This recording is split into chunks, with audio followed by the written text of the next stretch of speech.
Green Card lotereyasi javoblari chiqishiga ham sanoqli soatlar qoldi.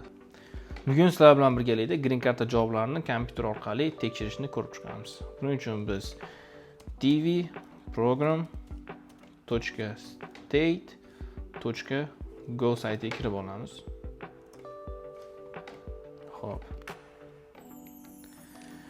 Do'stlar, yodingizda tuting, Green Card javoblari e'lon qilingandayoq sirazi kirib, ya'ni darrov kirib javoblarni tekshirsangiz, sayt biroz qotishi mumkin. Juda ham dunyo bo'ylab katta oqim, ya'ni odamlar oqimi saytga kirgani uchun sayt поддержка qilmaydi. Shuning uchun do'stlar, mana ko'rib turibsizlar, Electronic Diversity Visa Program oynasi ochildi. Bu yerda check status knopkasini, ya'ni tugmasini bosamiz.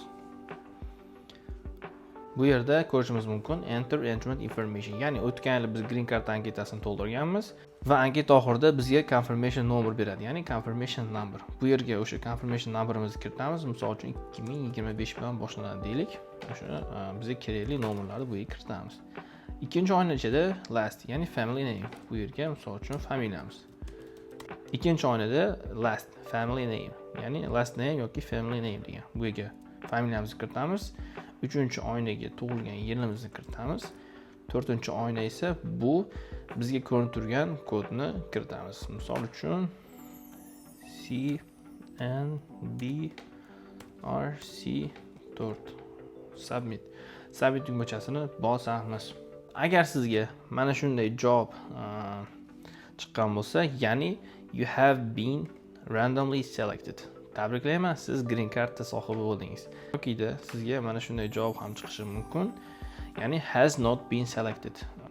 Agar sizda mana shunday javob chiqadigan bo'lsa, hech ham xafa bo'lish kerak yo'q. Chunki 2025-yil bu yili oktyabr oyida keyingi yil uchun, ya'ni 2026-yil uchun yana lotereya, Green Card lotereyasi o'ynaladi. Shunda siz ishtirok etishingiz mumkin, ya'ni imkoniyatingiz mavjud. Demak do'stlar, mana sizlar bilan birgalikda Green Card lotereyasi javoblarini qanday qilib kompyuter orqali tekshirishni ko'rib chiqdik. Video foydali bo'lgan bo'lsa, videoga like bosinglar, do'stlaringiz bilan ulashib qo'yinglar va kanalimga obuna bo'lishni unutmang. Sizlar bilan birgalikda keyingi videolarda ko'rishguncha sog' bo'linglar, salomat bo'linglar.